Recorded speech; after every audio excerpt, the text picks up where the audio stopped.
যদি মরতে হয় ইসলামের পক্ষে তাহলে আমি শেষ ব্যক্তি। আমি জানি না আপনি আমাকে জেলে পাঠাবেন নাকি মেরে ফেলবেন। আমি ভয় পাই না। Maybe I will die or I will kill, still I will take the slogan boycott France. আল্লাহু আকবার। হে গাইস, আসসালামু আলাইকুম। মেহের চৌধুরীকে তো আমরা সবাই চিনি। তিনি মোটিভেশনাল স্পিকার হিসাবে টিকটকে ভাইরাল হয়েছেন। তার নিজের ভয়েসের মাধ্যমে ভিডিও করে সকলের মনের কথাগুলো সুন্দরভাবে শর্ট ক্লিপে উপস্থাপন করেছেন। এই কারণে তাকে ভয়েস কিং হিসাবে ডাকা হয়। তাকে বাংলার শাহেরও বলা হয়। খুব অল্প সময়ে তিনি জনপ্রিয়তা পেয়েছেন। তার টিকটক আইডির বর্তমান ফলোয়ারের সংখ্যা 3 লক্ষ প্লাস। তিনি বিভিন্নভাবে ভিডিওর মাধ্যমে মানুষকে বেশিরভাগ সময় ইসলামের পথে আহ্বান করেছেন।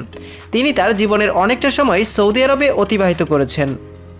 সাম্প্রতিক আমাদের বাংলাদেশের সকলের প্রিয় এবং ভালোবাসার মানুষ মিজানুর রহমান আজহারীর প্রতি তিনি একটি ভিডিওর মাধ্যমে ভালোবাসা প্রকাশ করেছেন। চলুন তার ওই ভিডিও ক্লিপটি দেখে আসি।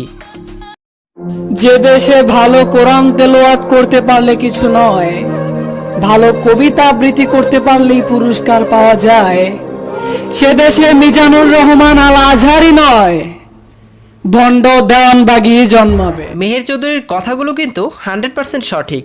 মিজানুর রহমান আজহারীর মতো সুবক্তা, মানুষকে ভালো পথে আহ্বান করা, আল্লাহ ও রাসূলের পথে চলার দিক নির্দেশনা তিনি যেভাবে উপস্থাপন করেন, তার মতো বক্তা বাংলাদেশের সন্তান, সেটা আমাদের গৌরবের।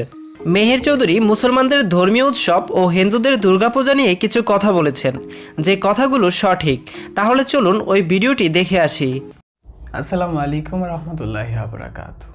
কেমন আছেন সবাই? আশা করি খুব ভালো আছেন, আর ভালো থাকারই কথা। কেননা এই দুর্গা পুজো, কালী পুজো, সরস্বতী পুজো, এই সমস্ত পুজোয় আমরা সব সময় বলে থাকি ধর্ম যার যার, উৎসব সবার। মোটেও এমনটা না। ধর্ম যার যার, উৎসব তারই। Okay fine. আজকে যে বিষয়ে কথা বলতে চাই, এটা কোনো শায়রি না অথবা লিপসিং না, এটা আমার খারাপ লাগা। আমি একজন মুসলিম হিসেবে খারাপ লাগাটা প্রকাশ করছি।